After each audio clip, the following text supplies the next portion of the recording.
তো বন্ধুরা, এই যে 7টা জৈব সার আপনারা দেখছেন, এই 7টা জৈব সার নার্সারিতে ব্যবহার করে ছোট ছোট গাছে প্রচুর পরিমাণে ফুল আর ফল ধরানো হয়। নমস্কার বন্ধুরা, আপনারা দেখছেন মিসিস্টার্স চ্যানেল। আমরা যখন নার্সারিতে কোনো গাছ কেনার জন্য যাই, সেটা ফলের গাছ হোক বা ফুলের গাছ, আমরা সেখানে গিয়ে দেখি ছোট ছোট পটে ছোট ছোট গাছে প্রচুর পরিমাণে ফল ধরে থাকে, ফুল হয়ে থাকে। শুধু তাই নয়, গাছগুলো থাকে একেবারে সবুজ আর সজীব। সেই গাছেই যখন আমরা বাড়িতে নিয়ে এসে রোপণ করি, রোপণ করার কিছুদিন পর কিন্তু সেই গাছের মধ্যে সেই রকম সজীবতা থাকে না, সেই গাছে কিন্তু আমরা সেই রকমই ফুল বা ফল পাই না। তার কারণ নার্সারিতে বিশেষ কিছু খাবার ব্যবহার করা হয়। আমরাও কিন্তু আমাদের বাগানের গাছে সেই খাবার ব্যবহার করে সবচেয়ে বেশি পরিমাণে ফুল বা ফল নিতে পারি। তো বন্ধুরা, ভিডিওটা স্কিপ না করে পুরোটা দেখুন, এটা আপনাদের খুব কাজে লাগবে। কারণ আজ আমি এই ভিডিওতে আপনাদের বলবো সেই 7টা জৈব সারের নাম, কতটা পরিমাণে গাছে ব্যবহার করবেন আর কতদিন অন্তর ব্যবহার করবেন।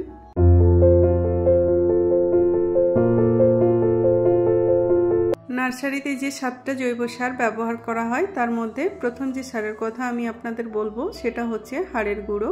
হাড়ের গুঁড়োর মধ্যে রয়েছে প্রচুর পরিমাণে ফসফরাস আর ক্যালসিয়াম। ফসফরাস আমাদের গাছে সালোকসংশ্লেষ প্রক্রিয়ার জন্য প্রয়োজন। উদ্ভিদের সব রকম বৃদ্ধির জন্য কিন্তু ফসফরাস প্রয়োজনীয়। ক্যালসিয়াম আমাদের গাছের রুটের বৃদ্ধিতে সাহায্য করে, রুটকে স্ট্রং করে, আর আমাদের গাছে ফুল ফল ঝরে পড়া বন্ধ করে। হাড়ের গুঁড়ো খুব বেশি ব্যবহার করার প্রয়োজন হয় না, কারণ হাড়ের গুঁড়ো স্লো রিলিজ ফার্টিলাইজার। বছরে 3 থেকে 4 বার ব্যবহার করলেই যথেষ্ট। আপনি যখন গাছে হাড়ের গুঁড়ো ব্যবহার করবেন, তখন চেষ্টা করবেন নাইট্রোজেন রিচ ফার্টিলাইজারের সাথে মিশিয়ে ব্যবহার করতে, তাতে সবচেয়ে ভালো রেজাল্ট পাবেন।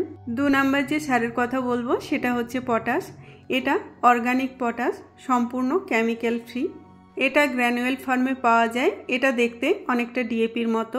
পটাশ আপনার ফল আর সবজি গাছে ফলনের সংখ্যা অনেক গুণ বাড়িয়ে দেবে, ফলের সাইজকে বড় করবে, ফলে মিষ্টতা প্রদান করবে, ফুল গাছে অনেক বেশি পরিমাণে ফুল আনতে সাহায্য করবে, ফুলের কালারকে উজ্জ্বল করবে। 20 থেকে 25 দিনে একবার আপনি আপনার গাছে এই পটাশ দিতে পারেন। 8 থেকে 10 ইঞ্চির পটে এই পটাশ দিতে হবে 1 চামচ। 3 নাম্বার যে সারের কথা বলবো সেটা হচ্ছে সর্ষের খোল। এটা হচ্ছে সর্ষের খোলের গুঁড়ো। তো এই সর্ষের খোলের এইরকমই কেক পাওয়া যায়, আপনি এটাও ব্যবহার করতে পারেন।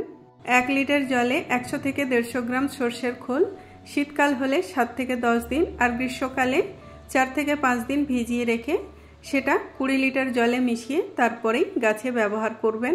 সর্ষের খোলের মধ্যে রয়েছে নাইট্রোজেন, ফসফরাস, পটাশিয়াম আর বিভিন্ন ম্যাক্রো মাইক্রো উপাদান।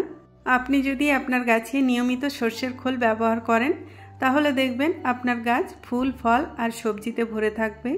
এছাড়াও সর্ষের খোলের ব্যবহারে আপনার গাছ থাকবে একেবারে সবুজ আর গাছের বৃদ্ধিও হবে খুব ভালো। সর্ষের খোলের লিকুইড সার 15 দিনে একবার আপনি আপনার গাছে ব্যবহার করতে পারেন। 4 নাম্বার সার হলো নিম খোল। আমার কাছে যেটা আছে পাউডার ফর্মে, তো এরও কেক পাওয়া যায়, আপনি সেটাও ব্যবহার করতে পারেন। আমাদের গাছের জন্য নিমখোল খুব উপকারী। নিমখোল আমাদের বাগানের মাটিতে কোনো ক্ষতিকর পোকা বা ফাঙ্গাস হতে দেয় না। নিমখোল আমাদের বাগানের মাটিকে উর্বর করতে সাহায্য করে। এছাড়াও নিমখোল খুব ভালো সার। নিমখোলের মধ্যে রয়েছে nitrogen, phosphorus, potassium, calcium, magnesium, sulphur আর কার্বন। আমরা যখন কোনো গাছ রিপোর্টিং করার জন্য মাটি তৈরি করে থাকি, তো সেই মাটিতে আমরা কম্পোস্ট আর বালি মেশানোর সাথে সাথে যে কোনো ফাঙ্গিসাইড ব্যবহার করি, তো সেই জায়গায় নিমখোলের থেকে ভালো আর কিছুই হতে পারে না। একটা 10 ইঞ্চির পটের পটিং মিক্সে আপনি 1 মুঠো কিংবা তার চেয়ে একটু কম নিমখোল ব্যবহার করতে পারেন। এই নিমখোল আরও 2 রকমভাবে গাছে ব্যবহার করা যায়। এই নিমখোল কি, আসল নিমখোল কিভাবে চিনবেন, নিমখোল কিভাবে গাছে ব্যবহার করবেন, এটা নিয়ে একটা সম্পূর্ণ ভিডিও এই চ্যানেলে দেওয়া আছে। তো আপনাদের মধ্যে যদি কেউ সেই ভিডিও দেখতে চান, আমি লিংক ডেসক্রিপশন বক্সে দিয়ে দেব, দেখে নিতে পারেন। 5 নাম্বার যে সারের কথা বলবো সেটা হচ্ছে হিউমিক অ্যাসিড। এটা কিন্তু কোনো অ্যাসিড নয়। হিউমিক অ্যাসিড দেখতে এইরকমই কালো রঙের হয়। হিউমিক অ্যাসিড মাটিকে উর্বর করে, মাটির মধ্যে বায়ু চলাচল করতে সাহায্য করে। আমরা যখন গাছে জল দিই বা অতিরিক্ত বৃষ্টিতে ড্রেনেজ হোল দিয়ে জল যখন বাইরে বেরিয়ে যায়, আমরা গাছে যে খাবার দিই সেই জলের সাথে সেই খাবারও বেরিয়ে যায়। তো এই হিউমিক অ্যাসিড মাটিতে সেই খাবারকে ধরে রাখতে সাহায্য করে। হিউমিক অ্যাসিড গাছের বৃদ্ধিতে সাহায্য করে, গাছে ফুল ও ফল আনতে সাহায্য করে। একটা 10 ইঞ্চির পটে আপনি 1 চামচ হিউমিক অ্যাসিড ব্যবহার করতে পারেন। মাটিতে দেওয়ার আগে টবের মাটি আগে অবশ্যই ভালো করে খুঁড়ে নেবেন। এটা আপনি জলে মিশিয়েও ব্যবহার করতে পারেন। 1 লিটার জলে 1 চামচ হিউমিক অ্যাসিড আপনি ভালো করে মিশিয়ে নেবেন। তারপরে টবের মাটি ভালো করে ভিজিয়ে দিয়ে দেবেন। এই হিউমিক অ্যাসিড আপনি যে কোনো লিকুইড সারের সাথে মিশিয়েও ব্যবহার করতে পারেন, আবার এটা আপনি গাছে স্প্রেও করতে পারেন। এটা আপনি আপনার প্রতিটা গাছে মাসে একবার ব্যবহার করতে পারেন। 6 নম্বর যে সারের কথা আমি বলবো সেটা হচ্ছে সিউইড। এই জৈব সার ছাড়া আমাদের বাগান অসম্পূর্ণ।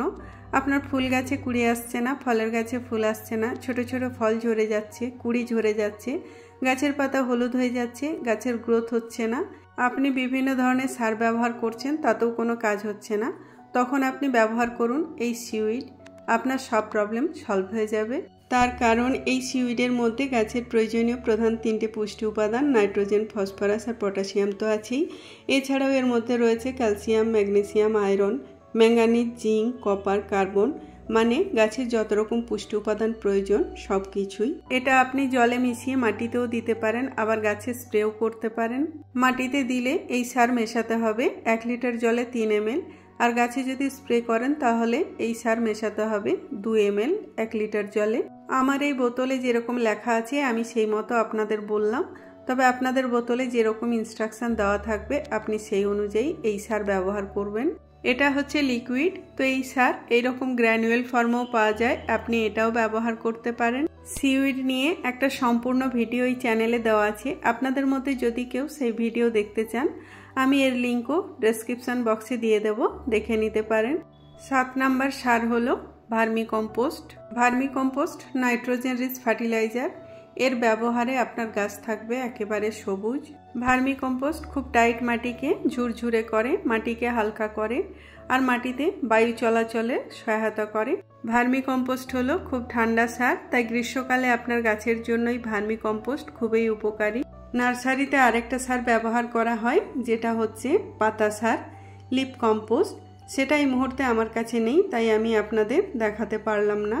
লিপ কম্পোস্টও কিন্তু ভার্মি কম্পোস্টের মতো ঠান্ডা সার, আপনি বছরে যে কোনো সময়ই লিপ কম্পোস্ট ব্যবহার করতে পারেন। লিপ কম্পোস্ট আমাদের গাছের জন্য এতটাই উপকারী যে আপনি যদি একবার ব্যবহার করেন তাহলে অন্য যে কোনো কম্পোস্ট ব্যবহার করা ভুলে যাবেন। তো বন্ধুরা, আমার এই ভিডিও যদি আপনাদের ভালো লাগে তাহলে ভিডিওতে একটা লাইক করবেন, আর ভিডিওটা আপনার পরিচিত সবার সাথে শেয়ার করবেন।